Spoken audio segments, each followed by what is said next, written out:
생애자산 관리의 퍼즐은 이게 어떤 이야기냐 하면요. 이게 세계적으로도 다 이게 학자들이 이거 참 이상해 하면서 퍼즐이라고 수수께끼라고 이름을 붙여놓은 것입니다. 왜 퍼즐이냐 하면은 젊을 때 자산을 모을 때는 어떻게 보더라도 주식이 가장 좋은 자산의 축적 수단인데 사람들이 그 비중을 별로 높이지를 않더라는 것입니다. 그래서 퍼즐입니다. 자기들이 생각하기에는 젊은 사람은 돈을 빌려서라도 주식에 투자하는 것이 유리한데, 왜냐하면 월급이 계속 들어오니까요. 그런데 왜 이렇게 채권을 살까 하는 것이 퍼즐입니다. 그 이제 소위 말해 주식시장에 너무 과소하게 참여한다는 퍼즐인데요.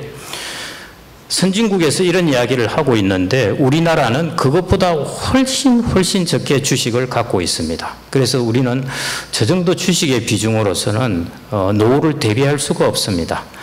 우리는 저 정도 주식의 비중은 우리는 돈을 모아가는 것이, 돈을 불려나가는 것이 아니기 때문입니다. 노후를 준비할 때 여러분들의 자녀나 뭐 안 그러면 젊은 사람이나 축적기에 있는 사람들이 노후를 준비할 때 제일 명심해야 될 사항은 돈을 쌓아서 매년 퇴직금을 쌓아서 노후를 준비한다는 것이 아니라 내 퇴직금을 불려서 노후를 준비한다는 것이 핵심적인 메시지인데요. 우리는 대부분 그 돈을 쌓아서 노후를 준비하겠다는 것입니다. 그게 바로 그 주식시장의 퍼즐인 것입니다. 우리나라는 그 퍼즐이 너무 심하게 나타나고 있고요. 그래서 우리나라는 돈을 불려서 노후를 준비하기가 어려운 구조가 되어 있습니다. 제가 이제 데이터를 가지고 이렇게 쭉 뜯어서 계산을 해보니까요. 대략 DC형이나 IRP나 이런 데 들어가 있는 주식의 비중만 제가 뜯어서 보니까 한 13% 정도 나옵니다. 평균적으로. 그러니까 아주 적게 하고 있다는 것이죠. 미국 같은 경우에 한 60에서 70% 정도 주식을 비중이 되는데요. 우리나라는 13%입니다. 이것은 우리의 노후 자산을 불려갈 수 있는 정도가 아니라요. 그냥 모아가는 것입니다. 그래서 이 부분의 태도를, 관점을 바꾸는 것이 아주 중요한 것이고요. 그 다음에 이제 인출해서 문제이죠. 가장 큰 리스크가 소위 말해 장수 리스크라고 그러지 않습니까? 내가 생각보다 오래 살 확률. 그런데 우리는 그런 상품이 별로 없어요. 장수 리스크를 막아줄 상품이. 예를 들어 이런 거죠. 제일 우리가 했으면 좋을 상품이 이런 겁니다. 내가 평균 수명까지는 내가 알아서 대충 준비를 하겠다. 그런데 내가 평균 수명보다 오래 사는 것에 대해서는 종신연금을 좀 들고 싶다는 거죠.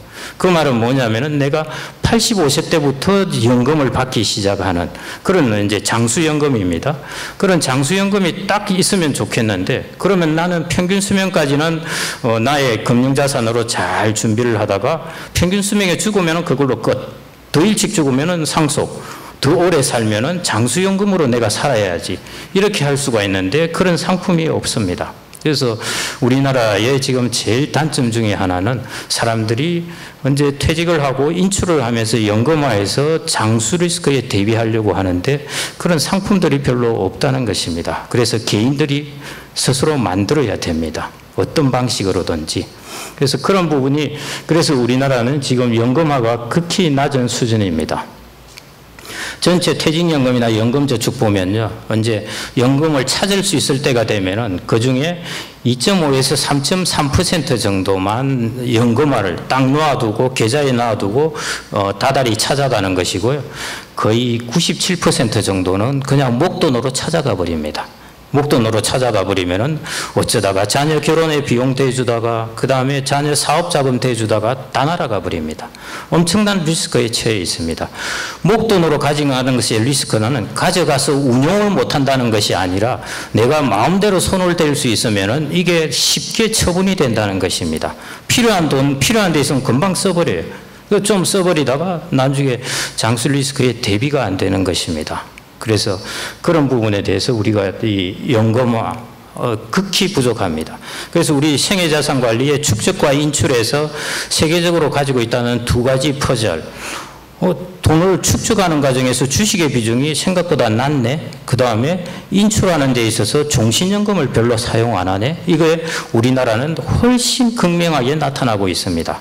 이거보다 몇 배나 이 수준을 올려도 선진국 수준에는 따라가지 못합니다. 그 정도로 우리나라는 낮은 수준에 있습니다. 그래서 우리가 초고령 사회 대비해서 제일 먼저 우리가 자산 관리에서 해야 될 부분이 바로 전체 생애 자산 관리에서 축적과 인출 과정에서의 주식에 돈을 불려나가는 것과 그 다음에 장수 리스크에 대비해서 내가 목돈을 찾아서 쓰는 것이 아니라 넣어놓고 나도 잘 건들지 못하게 해놓는 것입니다.